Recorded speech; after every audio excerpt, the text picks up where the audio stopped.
I'm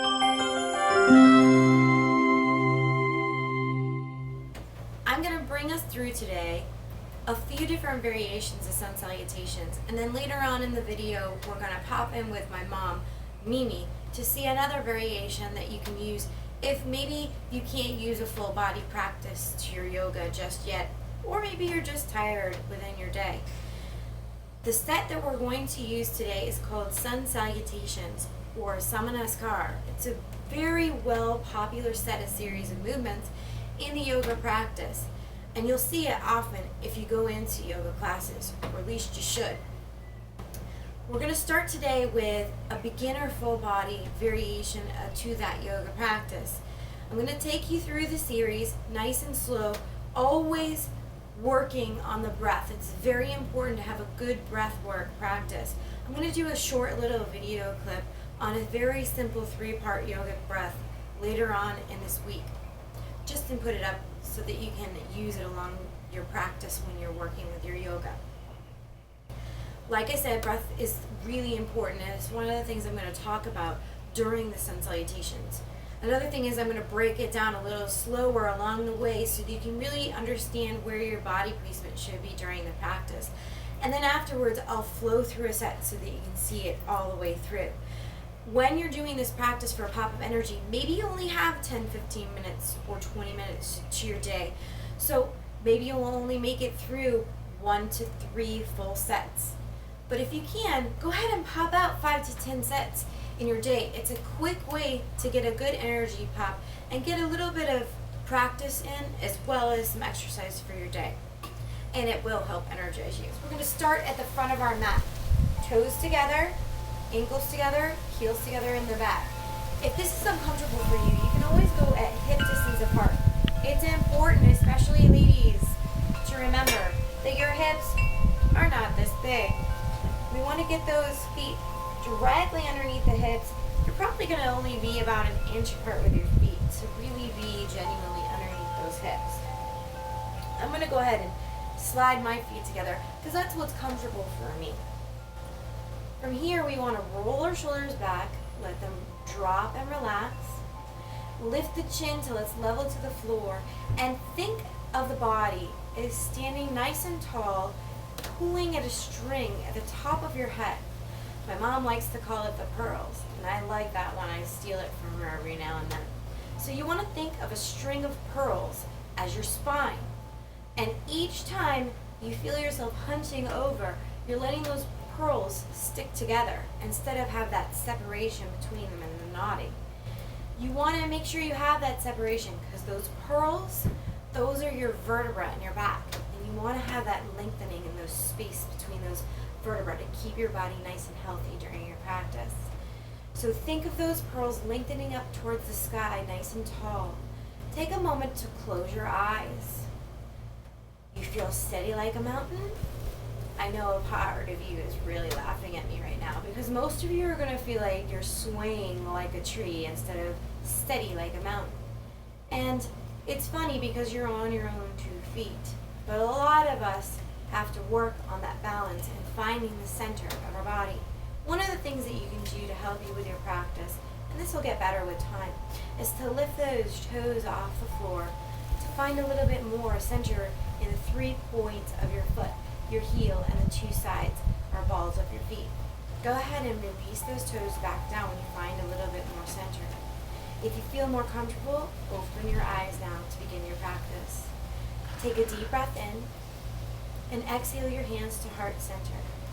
Inhale and lift and lengthen those arms up towards the sky. If your shoulders start to lift when you do this, go ahead and open your hands up, keeping your palms facing each other.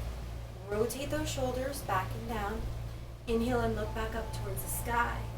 Lift from your heart center. What's really important here, I'm going to turn to the side for you, is that when you go into your arch, if you do decide to do that, you're not going to let your back bow at the lower part of your back. You never want to put the pressure in your lower back. Think of a string at that heart center now. Lift the string up towards the sky and let the arch come into your upper back. This is really important to our practice. So I'm going to come back to center, relax those arms down. Inhale, lift up from that heart center, arch back. Exhale, slowly come forward into a full forward fold. Now, if you're a little tight in the backs of your legs, you can let just your fingertips touch in alignment to your toes. If you're really tight, you can bring your hands up to your shins and just inhale and exhale and release down. Keep letting your hands slide as you go. If you can, get those fingers in alignment to the toes on either side and let the palms come down towards the floor. Again, if you're still too tight in the backs of your legs, soften your knees a little bit. Take a deep breath in. Shake your head no. Shake your head yes. Shake your head no. Shake your head yes. Let the neck become loose and the shoulders loosen. Inhale, and as you exhale, lift those sit bones up towards the sky. You'll see I'm reworking my practice as well. And one of my Achilles heels, as you'll see through my practice, is the tightness behind those hamstrings. That'll loosen up as we work on our practice together. Take a deep breath in, and as you exhale, step back with your right leg into a full lunge. Heel pushes back, palms flat. For the beginner's variation, you're going to drop your knee towards the floor and flatten your foot. When you want to, you're going to try to engage your core muscle and your groin a little bit more. And how you're going to do that is press that back foot into the floor and engage. Really important here is to keep the front knee in alignment to that ankle. You also want to watch the knee from floating outside towards that pinky toe. We don't want that rotation in the knee. It can harm the knee. We're going to bring it back to center and kind of think about the knee really pulling a little bit more towards the big toe if that helps. From here, going into the next posture, curl the toes under, lift that knee up. And we're going to step back to a full plank position. You always want to make sure in plank your core is engaged. In the beginner's variation, however, lucky us, we're going to drop our knees to the floor. And in this position, to protect the back, we're going to come in what we know as the cow position in yoga, which means I'm going to lift my hips up, arching my back, and letting my belly button pull more towards the floor. I'm going to turn to the side a little bit so you can see this movement more. When we're in this position, this is called tabletop. It's a very popular yoga position as well. You want to, in this posture that we're going to drop down into what was going to come into our low cobra later, we want to come into the cow position. Hips up, belly down, and looking up towards that sky. So I'm going to come back to the center of my mat again. Come into my cow variation of this posture. Take a deep breath in as I exhale. Very important. You want to keep your elbows in. Ladies, this is a version of a chaturanga on the knees. And it is a tricep push-up, so it can be a little bit more challenging for the ladies sometimes, and some of you guys. We want to make sure that what happens is we don't let the elbows drop out when we come into our chaturanga variation. We want to keep those elbows hugged into the side of the body as we drop that chest forward. Take a deep breath in, and as you exhale, you're going to slide your chest through. Another challenging position. Belly is on the floor in this pose. Hands underneath those shoulders. Elbows locked in, and just gaze up towards that sky and breathe. Feels amazing on that lower back. From here, if you tend to have lower back problems, this is the variation I want you to do. You're gonna curl your toes under, push your sit bones back into what we call child's pose, and relax into this position a bit just to feel your back release before you go right into the next pose, which is called a downward dog. With those toes curled behind you, lift your seat up towards the sky, press your heels down into the floor. To engage a little bit more in this pose, go ahead and think of your chest pulling forward towards your legs. Lift your sit bones up to the sky and pull them backwards. Good. Another area in this pose that tends to often lead to injury in yoga practice is the shoulder area. What I don't want to see in your practice ever is your elbows drawing outward like this. Can you see my upper back pinching at the blades there? We don't want that. We're going to roll the elbows inward towards the body, and you can see that I can move my chest forward freely towards my legs, and that releases that upper back. When you're ready, inhale. We're going to step that right leg forward all the way between the hands. All right? Drop that back knee down and flatten that foot into the floor so you can really feel it in there. Knee and ankle in alignment again. Take a deep breath in, curl the toes under, lift that knee up, and we're going to step into a full forward fold. Exhale. as you come into it. Fold, forward fold. Inhale, hands at heart center, lift back up, lengthen back up. Remember, that arch is from that upper back. Lift the heart, arch back. Exhale, hands to heart center, hands along the side. Now this is only one side to a set.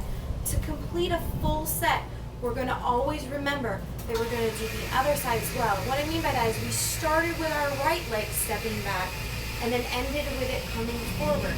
When we do the other side, we would start into our lunge with our left leg and step it forward. I'm going to run through now a full set of this variation of sun salutation so you can see it, and just talk about that breath work with us along the way. Okay, so we're going to go through a full set of that beginner variation of sun salutation right now. Pull the shoulders back, take a deep breath in. Think of those pearls lifting. Inhale, exhale, prayer position. Inhale, reach up, arch back. Exhale, fold forward, fold. Inhale, right knee back. Drop that back. Foot flat, knee and ankle in alignment. Open the heart. Curl the toes under. Step back, plank position. Drop the knees, chest and chin. Exhale. Inhale through to that low cobra. Exhale, inverted V. Inhale, step forward into that lunge, back foot down. Curl the toes. Exhale, fold forward fold. Inhale, reach up, arch back. Exhale, prayer position, hand alongside. Inhale, hands position, heart center. Reach up, arch back. Exhale, fold forward fold. Inhale, step back, knee down, foot flat. Curl the toes under, step back, plank. Exhale to knees, chest and chin. Inhale through to that low cobra. Exhale, inverted V. Inhale, step forward if you need to. Along the way, just pick up your foot and scoot it up. Put it up there. Exhale to fold, forward fold. Inhale, reach up, arch back. Exhale, prayer position. Hands alongside. That's another way to tell when you're ready to go on to the next movement. If you still are having to pick up your foot and put it up into that position, that's a key thing telling you that you're not ready to go into the next stage or the more advanced stage of the sun salutation.